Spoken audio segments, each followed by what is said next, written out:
کھاؤں کہاں چھوڑ کے صدقہ تیرا، اور تیرے قدموں میں جو ہے غیر کا منہ کیا دیکھے، کون نظروں پہ چڑھے دیکھ کے تلوا تیرا۔ کہنے لگے حضور میں نے نہیں جانا، میں یہیں رہوں گا۔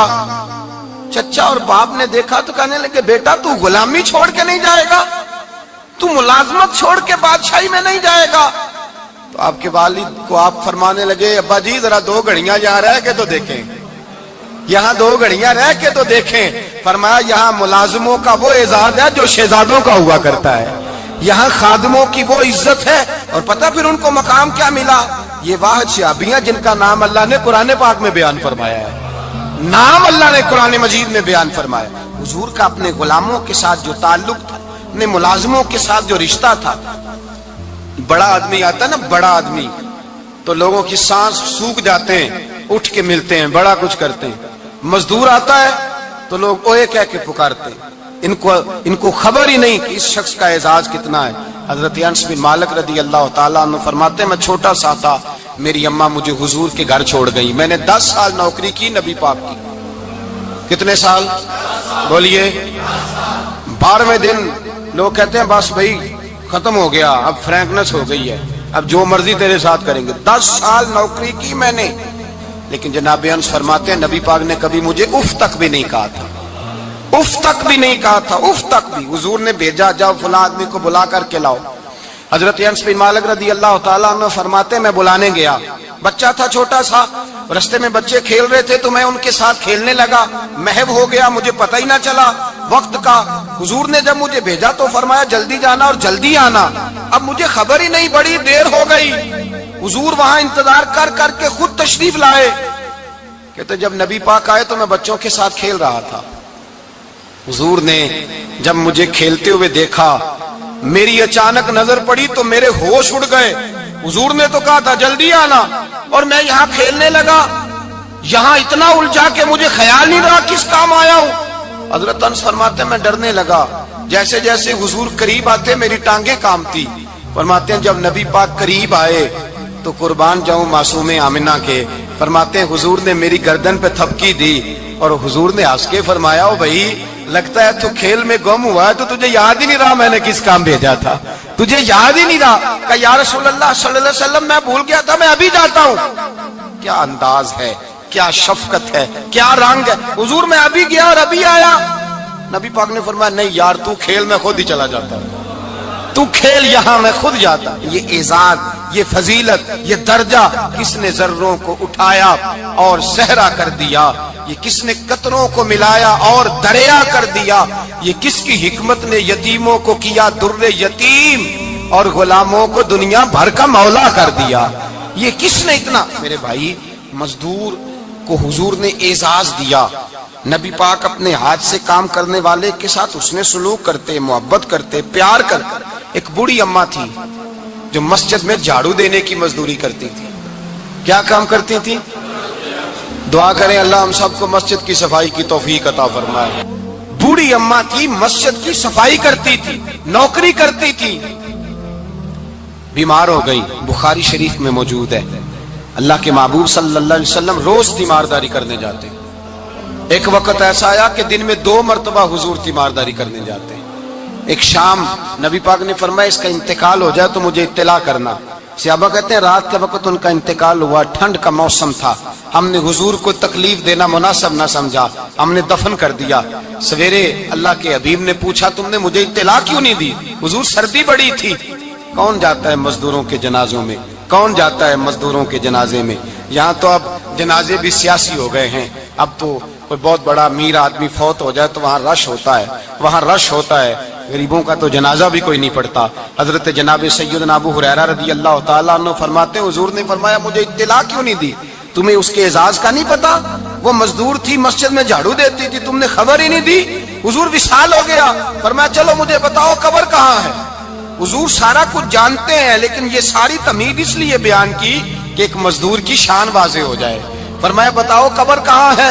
صحابہ کہتے ہیں ہم قبر پہ لے گئے تو میرے نبی نے فرمایا صفے بناؤ میں دوبارہ جنازہ پڑھاؤں گا۔ میں دوبارہ جنازہ نہیں ہو سکتا، اس وقت ہو سکتا ہے جب وارث نے نہ پڑھاؤ، پھر دوسرا جنازہ جائز ہے۔ وارث نہ پڑھے تو اس سے پہلے 20 جنازے بھی ہو جائیں تو جب وارث پڑھ لے پھر دوسرا جنازہ نہیں ہو سکتا. حضور نے دوسرا جنازہ اس لیے پڑھا ہے کہ حضور اپنی ساری امت کے وارث ہیں. نبی پاک ساری امت کے وارث ہیں. فرمایا پر بناؤ صفے، میں جنازہ پڑھاتا ہوں. مزدور کو اعزاز دیا، پیار کیا. حضرت عبد الرحمن ابن عوف رضی اللہ تعالیٰ عنہ فرماتے ہیں ایک دن میرا دل کیا تھا کہ میں غریب ہو جاؤں. کیا ہو جاؤں؟ آپ اپنے لیے دعا نہ کریں لیکن حضرت عبد الرحمن ابن عوف کے الفاظ تو دہرائیں. وہ کیا کہہ رہے ہیں کہ میرا دل کرتا تھا میں اللہ. ایک دن میرا، بڑے امیر آدمی تھے نا صحابہ میں سب سے زیادہ امیر، فرمانے لگے ایک دن میرا دل کیا میں غریب ہو جاؤں، غربت پسند کر لوں. اصل میں غریب کو اپنی شان کا نہیں نہ پتا. اسے جس دن پتہ چل گیا کہ میں غریب کی عظمت کتنی ہے، غریب ہر وقت اپنے آپ کو کوستا ہی رہتا ہے. اور میں اکثر کہتا ہوں کہ یہ بڑے کا قصور نہیں کہ اس نے تجھے چھوٹا جانا ہے، یہ تیرا قصور ہے. تو احساس کمتری میں کیوں مبتلا ہوا؟ تو نے اپنے آپ کو چھوٹا کیوں جانا؟ تو نے اپنے آپ کو کمزور کیوں سمجھا؟ تو نے کیوں سمجھا کہ میں مزدور ہوں تو میری عزت ہی کوئی نہیں، میرا مقام کوئی نہیں؟ کیوں تو نے ایسا سمجھا اپنے لیے؟ حضرت عبد الرحمن میرے بھائی یاد رکھیں، جب غریب کو پتا چلے میری شان کیا ہے، میرے نبی پاک نے فرمایا میں غریبوں کے بیچ آیا ہوں، میں غریبوں میں رہا ہوں، میرے دائیں بائیں غریب رہتے ہیں، اور قیامت کے دن جب میں جنت میں جاؤں گا تو میرے آگے پیچھے غریب لوگ ہی ہوں گے. میں غریبوں کے ساتھ مل کے جنت میں جاؤں گا. حضرت عبد الرحمن ابن عوف کہتے ہیں ایک دن میرا بھی دل کیا تھا. یہ سب سے امیر تھے صحابہ میں، اور حضور نے فرمایا تو پکا جنتی ہے پر سب سے آخر میں جنت میں جائے گا، اس لیے کہ جتنا مال ہے اتنا حساب بھی تو دینا ہے نا، پکے. حضرت عبد الرحمن ابن عوف کہتے ہیں ایک دیہڑے دل کیا تھا کہ میں ماڑا ہوتا، میں غریب ہوتا، میں غریب ہوتا. یہ دل کیا میرا. کہا کس طرح؟ فرمانے لگے ایک مزدور صحابی تھے حضرت سعد انصاری نام تھا، وہ حضور سے ملنے آئے. جب انہوں نے ہاتھ ملایا نا نبی پاک سے تو حضور نے ان کا ہاتھ تھام لیا. غریبوں کمال کر دی میرے مصطفیٰ کریم نے. نبی پاک نے ہاتھ تھاما، حضور نے ہاتھ، آپ کو اس بات کی لذت نہیں آئی شاید، نبی پاک نے ہاتھ تھاما مزدور کا. مزدور کہتا میں نے چھڑانا چاہا تو حضور نے پکڑ لیا دبا کے، اور جب تھام لیا تو میں ٹھہر گیا، میں اپنی قسمت پہ ناز کرنے لگا. حضور نے میرا ہاتھ کھولا. کہتے ہیں ہاتھ پہ چھالے تھے، جگہ جگہ چھالے بنے ہوئے تھے. تو نبی کریم صلی اللہ تعالی علیہ وآلہ وسلم نے ہاتھ کھول کے فرمایا سعد یہ کیا ہوا؟ عرض کی حضور غریب ہوں، بوڑھے ماں باپ ہیں، چھوٹے چھوٹے بچے ہیں، بہن بھائیوں کے حقوق ہیں، بیوی کے منہ میں حلال کا لقمہ دینا ہوتا ہے. یا رسول اللہ پھاوڑا لے کے، کئی لے کے، کدال لے کے، بیلچا لے کے مزدوری کرتا ہوں، میدان میں نکلتا ہوں، صبح سے گیا تھا اب آیا ہوں، ہاتھوں میں نشان پڑ گئے ہیں. حضرت عبد الرحمن ابن عوف فرماتے ہیں جس کے قدم چومنے کو دنیا ترسے، اس رسول نے سر مبارک جھکایا اور غریب کے ہاتھ کو چوم لیا. نبی پاک نے بوسہ دیا اور پھر فرمایا کیا؟ فرمایا یہ وہ ہاتھ ہیں جن سے خدا بھی پیار کرتا ہے، محمد مصطفیٰ بھی محبت فرماتے ہیں. نبی رحمت علیہ السلام نے فرمایا یہ تیرا وہ ہاتھ ہے جس سے اللہ بھی پیار کرتا ہے اور اللہ کا. تو مزدور کو پھر ناز کرنا چاہیے کہ پریشان رہنا چاہیے؟ بولے نا، مزدور کو ناز کرنا چاہیے نا، اس کو اپنا ہاتھ کھول کھول کے دیکھنا چاہیے اور اسے کہنا چاہیے اللہ نے مجھے وہ ہاتھ عطا فرمایا جس سے رب بھی پیار کرتا ہے، مصطفیٰ بھی پیار کرتے ہیں. اسے تو اعزاز سمجھنا چاہیے، فضیلت جاننی چاہیے، اسے تو ناز کرنا چاہیے. اللہ تبارک و تعالیٰ نے مجھے یہ اعزاز دیا ہے. کسان جو کھیتوں میں مزدوری کر رہا ہے، وہ مزدور جو کسی فیکٹری میں گیا ہے، رزق حلال کی تلاش میں نکلا ہے، اسے تو میرے بھائی ناز کرنا چاہیے، اسے تو خوش ہونا چاہیے کہ اللہ نے مجھے یہ فضیلت دی. ترستے ہوئے غریب، جان بوجھ کے اپنے آپ کو پریشان رکھتے ہوئے لوگ اگر جان جائیں کہ فضیلت کیا ہے، عظمت کیا ہے، اور پھر غلام کے ساتھ سلوک کیا کرنا ہے. ایک یہودی کا بیٹا نبی پاک کی خدمت کرتا تھا اکثر. یہودی کا بچہ، وہ بیمار ہو گیا، روز آتا تھا، چھوٹے موٹے کام کرتا تھا، بیمار ہو گیا. حضور نے فرمایا چلو تیمارداری کرنے چلتے ہیں. کس کی؟ جی غلام کی، نوکر کی. یہاں صاحب کہتے ہیں 5000 روپیہ لے جاؤ، وہ بڑے احسان کے ساتھ 5000 روپیہ لے جاؤ اور دے آنا، اور اسے کہنا سردی پوچھ رہے تھے تیرا کیا حال ہے، تو بات ختم ہو گئی. حضور بنفس نفیس گئے اور غریب کا گھر تھا. وہ یہودی باہر نکلا جس کا بیٹا بیمار تھا، تو تو کہتا جب دروازے پہ میں نے مسلمانوں کے نبی کو کھڑے دیکھا تو میرے پیروں تلے زمین ہی نکل گئی.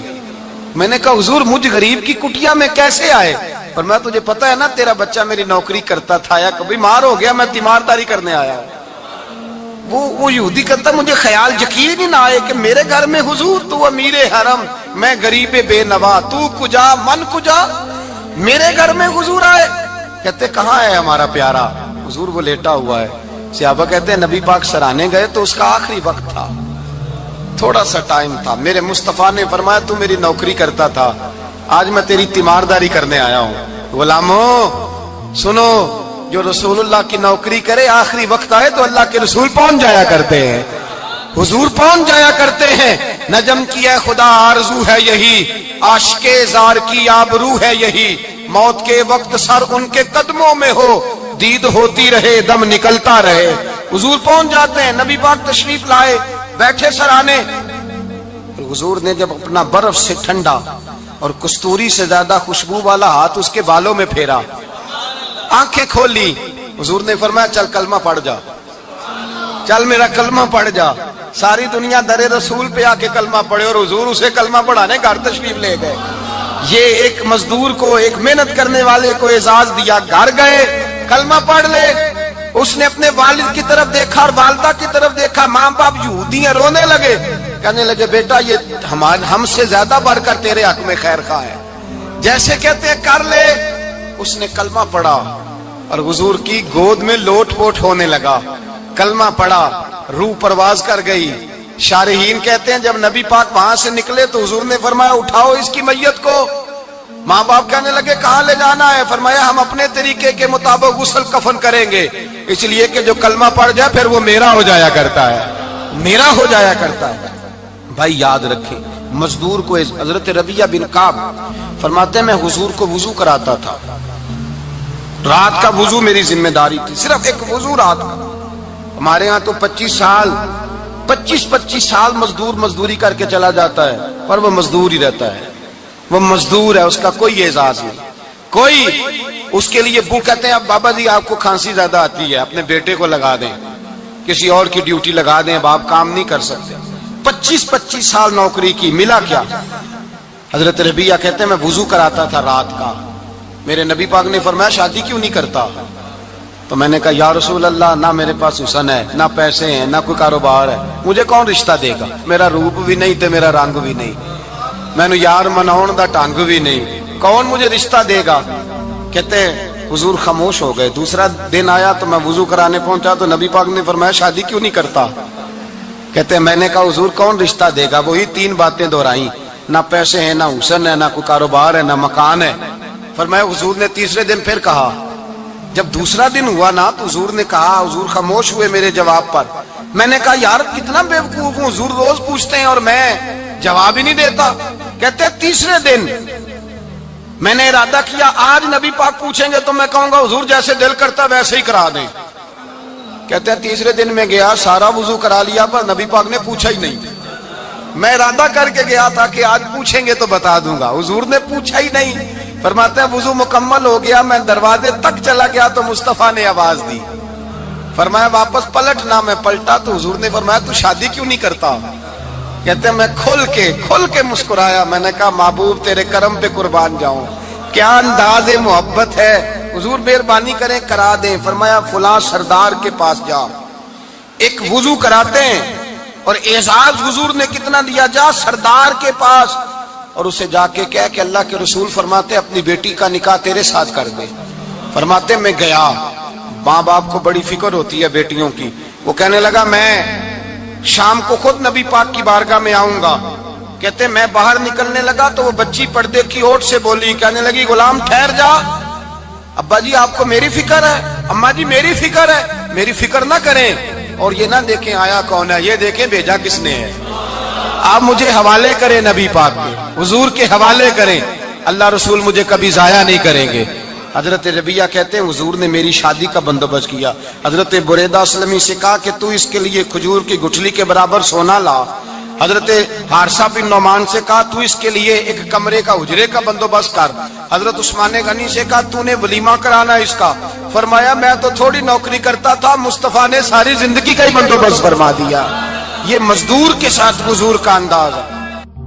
پہلے میں نے شروع میں کہا کہ مزدور اس بات کو سمجھتا ہی نہیں کہ اس کا مقام کتنا، وہ اس بات کو جانتا ہی نہیں اللہ نے اسے اعزاز کتنا دیا ہے۔ ملت کا جوان سب سے پہلے تو کبھی کسی کی جیب کی طرف نہ دیکھے، اور یہ بات یاد رکھ لیں، درجنوں بزرگوں کے ارشادات کی روشنی میں ایک موٹی بات بیان کر رہا ہوں، توجہ ہے میری بات پر؟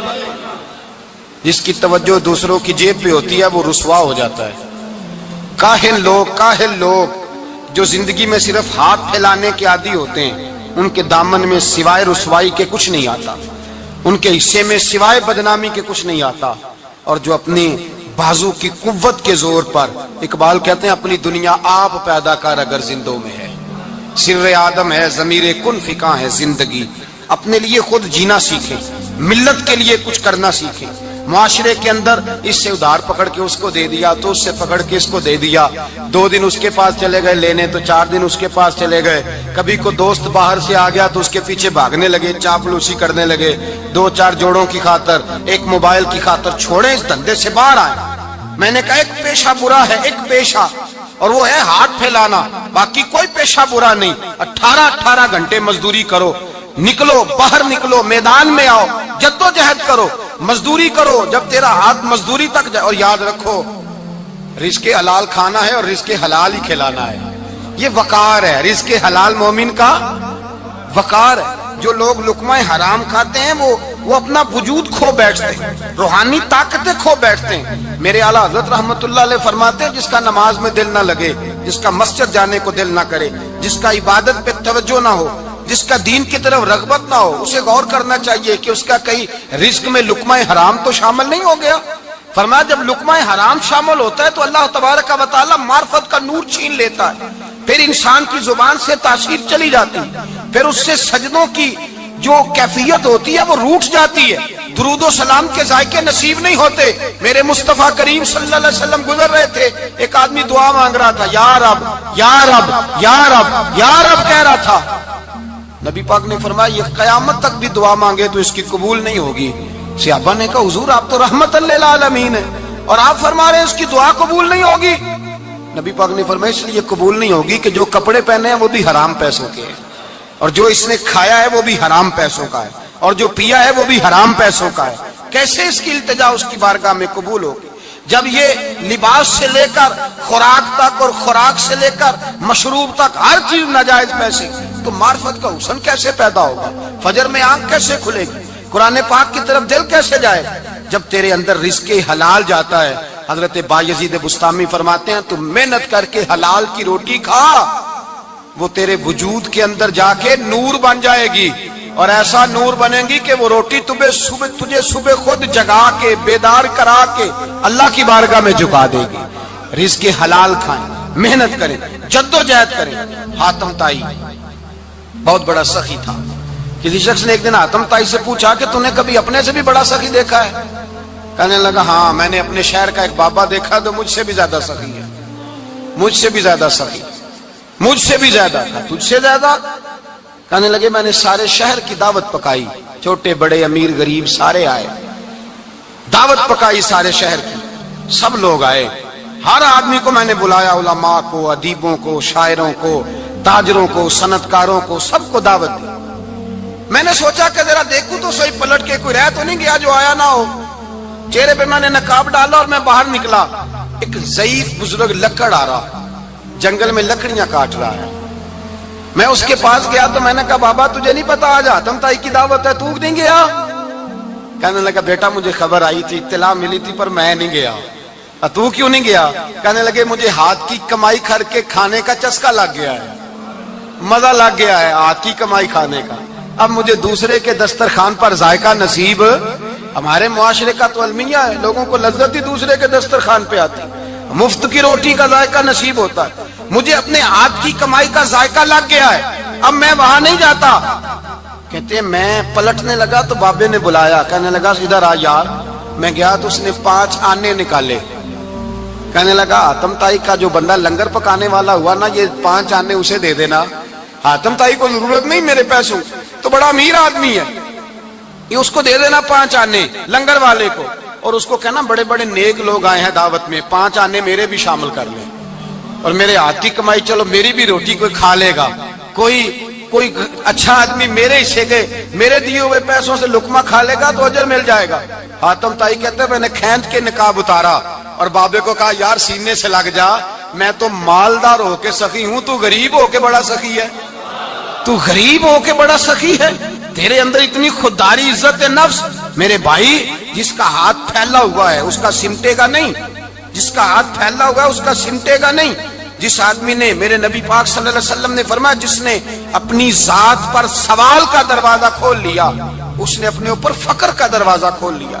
سوال کا مجھے دے دو مجھے دو کہ اسلام ایک پیشے کو ناپسند کرتا ہے اور وہ ہے مانگنے کا پیشہ، ہاتھ پھیلانے کا پیشہ، سوال کرنے کا پیشہ، اس کو ناپسند کیا ہے۔ باقی تو میرے حبیب پاک سید عالم صلی اللہ علیہ وسلم نے فرمایا اگر تو محنت کر کے روزی کماتا ہے تو پھر تو معمولی آدمی نہیں، پھر تو اللہ کا محبوب بن گیا ہے، پھر تو محبوب الہی ہو گیا ہے، پھر تو اللہ تبارک و تعالیٰ تجھ سے محبت فرماتا ہے۔ اگر تو محنت کرتا ہے، مشقت کرتا ہے، آگے بڑھتا ہے، روزگار کے لیے نکلتا ہے، پھر تو اللہ کا محبوب ہے۔ نبی کریم علیہ السلام نے مزدور کو جو سب سے بڑا درجہ عطا فرمایا، سب سے بڑا مقام عطا فرمایا وہ یہ ہے، کسی صحابی نے پوچھا یا رسول اللہ صلی اللہ علیہ وسلم سب سے اچھا کھانا کون سا ہے؟ تو حضور نے فرمایا وہ کھانا جو بندہ اپنے 2 ہاتھوں سے مزدوری کر کے کھاتا ہے، وہ کھانا سب سے اچھا ہے۔ فرمایا اللہ کے نبی حضرت داؤد علیہ السلام اپنے ہاتھوں سے مزدوری کرتے، اور پھر نبی کریم سید عالم صلی اللہ علیہ وسلم نے جو دین ہمیں عطا فرمایا اس دین کو حضور نے کوئی پنڈتوں اور جوگیوں کا دین نہیں بنایا کہ تم بس غار کے اندر چلے جاؤ اللہ اللہ کرو میری طرف دیکھیے گا، یہ نہیں فرمایا کہ تم بس ٹھیک ہے آ جاؤ مسجد تسبیح پکڑ لو کوئی اور کام نہ کرو، بلکہ حکم دیا ہے کہ کسب معاش کرو، محنت کرو، جد و جہد کرو، ہاتھ ہلاؤ۔ قرآن مجید فرقان حمید نے کہا وَجَعَلْنَا اللَّيْلَ لِبَاسًا، رات تمہاری پردہ پوشی کے لیے بنائی گئی ہے، رات تمہاری پردہ پوشی کے، وَجَعَلْنَا النَّهَارَ مَعَاشًا، اور فرمایا دن تمہارے رزق کمانے کے لیے بنایا گیا، جد و جہد کے لیے۔ حضرت عیسیٰ علیہ السلام کی ایک نوجوان سے ملاقات ہوئی تو فرمایا تو کیا کرتا ہے؟ کہنے لگا میں عبادت کرتا ہوں۔ تو فرمایا کھاتا کہاں سے ہے؟ کہنے لگا میرا بھائی کمائی کرتا ہے تو وہ مجھے اس میں سے حصہ دیتا ہے۔ تو آپ فرمانے لگے پھر تو عبادت گزار نہیں، تیرا وہ بھائی تجھ سے زیادہ عبادت گزار ہے، جو تیرے لیے یہ بندوبست کرتا ہے، جو تجھے یہ جد و جہد کر کے دیتا ہے وہ تیرے لیے۔ حضرت عمر فاروق رضی اللہ تعالیٰ عنہ نے اپنے دور خلافت میں شوق دلایا صحابہ، محنت کرنے کا شوق۔ ہمارے معاشرے کے اندر لوگ دوسرے کی کمائی پر وقت گزارنا چاہتے ہیں، دوسرے کے مال پر نظر رکھتے ہیں، مجھے کچھ سسرال سے مل جائے، کچھ مجھے رشتہ داروں سے مل جائے، کچھ مجھے دوست احباب سے مل جائے، کچھ مجھے باقی جگہوں سے مل جائے۔ لوگ مختلف جگہوں پہ نظر رکھتے ہیں اور مختلف ہیلوں اور بہانوں کے ساتھ دوسرے کا مال ہڑپ کرنے کی کوشش کرتے ہیں۔ میرے حبیب کریم علیہ السلام نے توجہ دلائی صحابہ کو، مزاج عطا فرمایا۔ نبی پاک صلی اللہ تعالی علیہ وآلہ وسلم نے ارشاد فرمایا، حضرت عمر کی بات کر رہا تھا پہلے اس کو مکمل کروں، جناب عمر فاروق رضی اللہ تعالیٰ عنہ نے شوق دلایا صحابہ کو۔ تو ایک دن آپ گزر رہے تھے تو ایک صحابی وہ درخت لگا رہے تھے، اپنے ہاتھ سے درخت لگا رہے تھے۔ تو حضرت عمر فاروق رضی اللہ تعالیٰ عنہ نے دیکھا تو دیکھ کر فرمانے لگے تجھے مبارک ہو، تجھے فرمایا اللہ تبارک و تعالیٰ تیری عزت بھی بڑھا دے گا اور تیری محتاجی بھی دور فرما دے گا، اس لیے کہ تو محنت کر رہا ہے، تو جد و جہد کر رہا ہے، تو اپنے ہاتھ سے کوشش کر رہا ہے، اللہ تبارک و تعالیٰ تیرا رزق بھی بڑھا دے گا اور اللہ تیری عزت میں بھی اضافہ کرے گا۔ نبی کریم علیہ السلام نے فرمایا عدل کرنے والے بادشاہ کے ساتھ جو آدمی جہاد کے لیے نکلے اس کا دین میں سب سے بڑا درجہ ہے، عدل کرنے والے حکمران کے ساتھ جو جہاد کے لیے نکلے اس کا سب سے بڑا درجہ ہے۔ فرمایا میرا وہ غلام جو صبح سے لے کر شام تک ایک دن رزق حلال کے لیے محنت کرتا ہے، فرمایا ایک پورا سال عادل عدل کرنے والے بادشاہ کے ساتھ جہاد کرنے سے اللہ ایک دیہڑی لگانے والے مزدور کو زیادہ ثواب عطا فرمائے گا، اللہ اسے زیادہ اجر دے گا، اس لیے کہ وہ جد و جہد کر رہا ہے، وہ کوشش کر رہا ہے، میدان عمل میں نکلا ہوا ہے۔ مزدور کو ایک تو کاہلی بڑی ہے، ہر چوتھا نوجوان جس کو ہم دیکھتے ہیں اس کو پوچھتے ہیں تو کیا کرتا ہے، تو کاغذ جمع کرائے ہیں باہر جانے کے لیے، تو سالوں بیت گئے، بس وہ نہ کاغذ نکلے نہ صاحب باہر گئے۔ بھائی کوئی کام کر لیں تو کہتے ہیں میرے ابا جی کو 2-4 کروڑ روپیہ دے دیں گے تو کچھ کر لیں گے، اگر نہ دیا تو پھر دیکھیں گے دائیں بائیں۔ اور اس ظلم نے، اس زیادتی نے گناہ کے دروازے کھولے ہیں، لالچ کے دروازے کھولے ہیں، قتل کے دروازے کھولے ہیں۔ اس گناہ نے رشتے ناتے توڑ ڈالے، لوگ کسی کی ذات سے تو پیار کر ہی نہیں رہے، جیب سے محبت ہو رہی ہے۔ لوگ دیکھتے ہیں کہ کون سا ایسا طریقہ اختیار کروں کہ بغیر کمائی کے میرے ہاتھ پیسے آئیں۔ اور خدا کے بندو یاد رکھو، اللہ تبارک و تعالیٰ فرماتا ہے دنیا تجھے کیا دے سکتی ہے، لوگ تو محتاج ہیں، تو محنت کر اور توجہ میری بارگاہ کی طرف رکھ۔ حضرت عمر فاروق فرماتے ہیں مصطفیٰ کریم صلی اللہ علیہ وسلم نے فرمایا جو توجہ اللہ کی جانب رکھے اور کوشش کے لیے نکل کھڑا ہو، اس طرح پرندہ سویرے بھوکا جاتا ہے شام کو پیٹ بھر کے آتا ہے، اللہ اس بندے کو بھی پیٹ بھر کے روزی عطا فرمائے گا۔ حضرت حسن بصری رحمت اللہ علیہ تشریف فرما تھے تو ایک نوجوان آیا، اس نوجوان نے کہا حضرت آج کے بعد میں نے فکر نہیں کرنی کام کاج کی، میں نے نہیں کوئی بھی توجہ کرنی کمانا کیسے ہے کھانا کیسے ہے، میری فکریں دور ہو گئیں۔ فرمایا کیا ہوا؟ کہنے لگا میں آج جنگل میں مزدوری ڈھونڈنے گیا تھا تو میں نے ایک عجیب انداز دیکھا ہے، ایک شیر نے شکار کیا، اس نے کچھ خود کھایا، کچھ اس نے بانٹا، کچھ تھوڑا سا شکار لے کے وہ گیا۔ پہاڑ کی چوٹی پر ایک لومڑی بیٹھی تھی، وہ لومڑی دونوں ٹانگوں سے معذور بھی تھی، آنکھوں سے اندھی بھی تھی۔ اس شیر نے جا کے اس کے منہ کے اندر وہ شکار ڈالا ہے اور لومڑی نے کھایا ہے۔ کہنے لگا جو رب اندھی اور لنگڑی لومڑی کو پہاڑ پر رزق دے سکتا ہے مجھے بھی دے دے گا، میں نے کوئی کام نہیں کرنا۔ تو حضرت حسن بصری رحمت اللہ علیہ فرمانے لگے کتنی چیزیں دیکھی تو نے، ایک شیر اور ایک لومڑی۔ فرمانے لگے تو نے لومڑی بننے کا پروگرام بنایا، شیر بننے کا کیوں نہیں بنایا؟ تو شیر بننا، خود بھی کھا دوسروں کو بھی کھلا، تو نے لومڑی بننے کا پروگرام بنایا ہے۔ مزدوروں کوئی حضرت حسن بصری فرما رہے ہیں کہ مزدور لومڑی نہیں ہوتا، مزدور تو شیر ہوتا ہے، مزدور تو یہ تو شیر ہوتا ہے، شیر۔ اس کا مالک جو جس نے اس کو دیہڑی پہ رکھا ہے وہ بھی مزدور کی کمائی کھا رہا ہوتا ہے، وہ بھی مزدور کی، تو مزدور تو شیر ہے۔ انہیں سر جھکا کے نہیں جینا چاہیے، انہیں سر اٹھا کے جینا چاہیے۔ یہ تو بڑے قیمتی وجود کے لوگ ہیں جو مزدوری کرنے نکلتے ہیں، ان کے کچھ حقوق ہیں، کچھ حقوق۔ ہمارے حکمران بھی حقوق کا تعین کرتے ہیں، کہتے ہیں 15,000 سے زیادہ، یہ جو بجٹ آیا ہے نا اس میں 15,000 سے زیادہ، کہتے ہیں مزدور کی تنخواہ 15,000 ہونی چاہیے۔ کتنی جی 15,000 سے کون سا گھر چلتا ہے؟ ویسے مولویوں کی بھی اتنی ہے، اور میرے خیال ہے کم مولویوں کی 15,000 ہے، 10 کے قریب ہی ہے، اور اس کو بھی کہتے ہیں کہ تو بڑا کھاتا ہے، ارادہ ہے عید کے بعد تجھے چھٹی کرا دی جائے، بڑے خرچے ہیں تیرے مولوی۔ 15,000 روپیہ تنخواہ مزدور کی، گزارا ہوتا ہے؟ آؤ میں تمہیں وہ اس بارگاہ پہ لے جاؤں جس نے سب کو شانیں عطا فرمائی ہے۔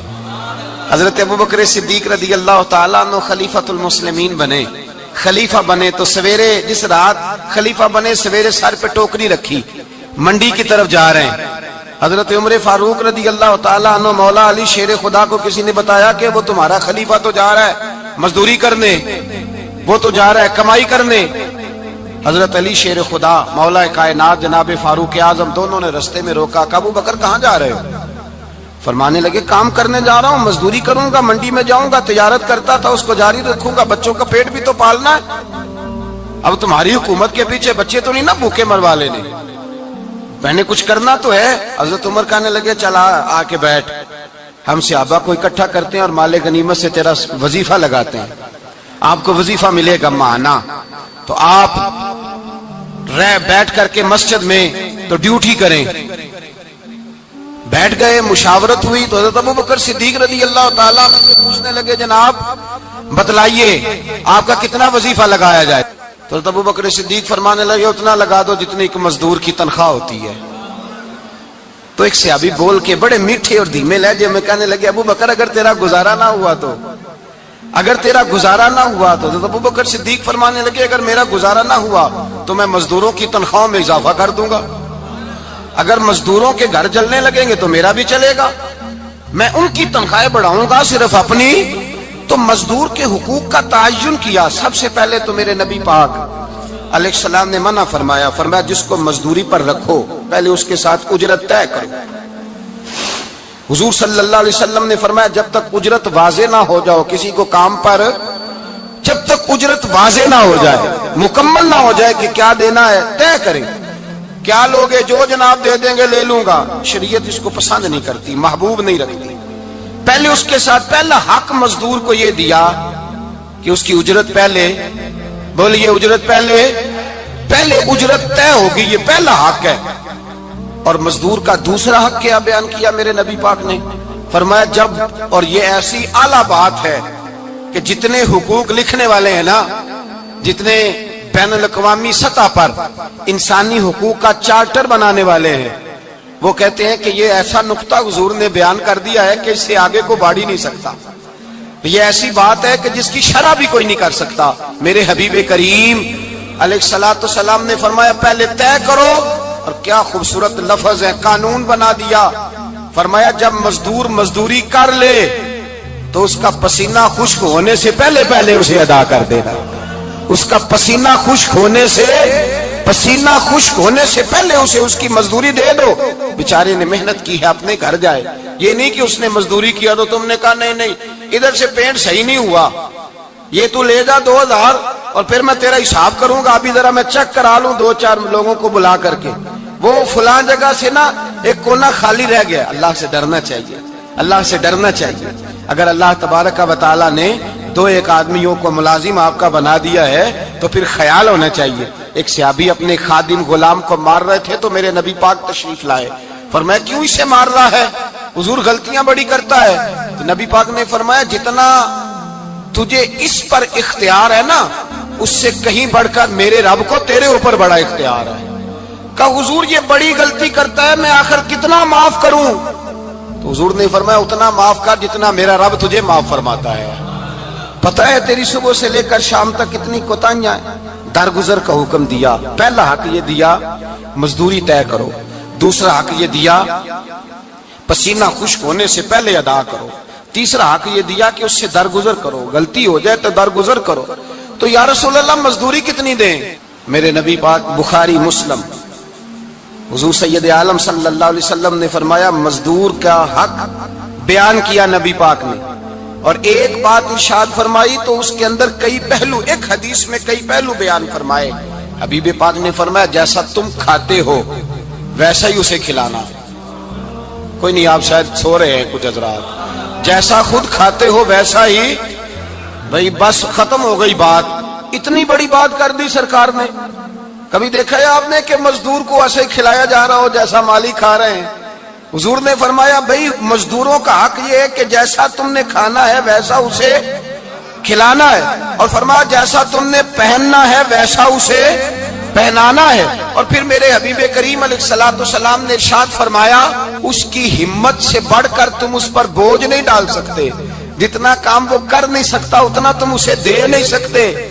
اور فرمایا اگر اتنا کام دینا ہے جو اس کی ہمت سے زیادہ ہے تو میں اس کے مالک کو کہتا ہوں وہ بھی اٹھ کے مزدور کے ساتھ کام پہ لگ جائے، اٹھے اس کے ساتھ کام میں شریک ہو جائے.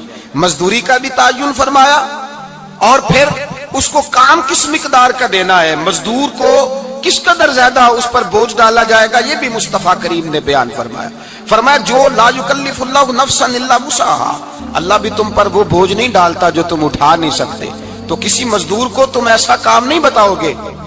حضرت عثمان غنی رضی اللہ تعالیٰ عنہ ایک دن حضرت عمر فاروق سے کہنے لگے عمر بس کر دے یار، تیرے بعد بھی تو لوگوں نے خلیفہ بننا ہے، کیسے کو تیرے رستے پہ چلے گا؟ تو حضرت عثمان غنی سے جناب عمر کہنے لگے کیا ہو گیا؟ آپ فرمانے لگے کل میں دیکھ رہا تھا کہ لوگ باغ میں مزدوری کر رہے تھے اور آپ امیر المومنین ہو کے ان کا ہاتھ بٹا رہے تھے. تو حضرت عمر کہنے لگے بوڑھے تھے، بیمار تھے،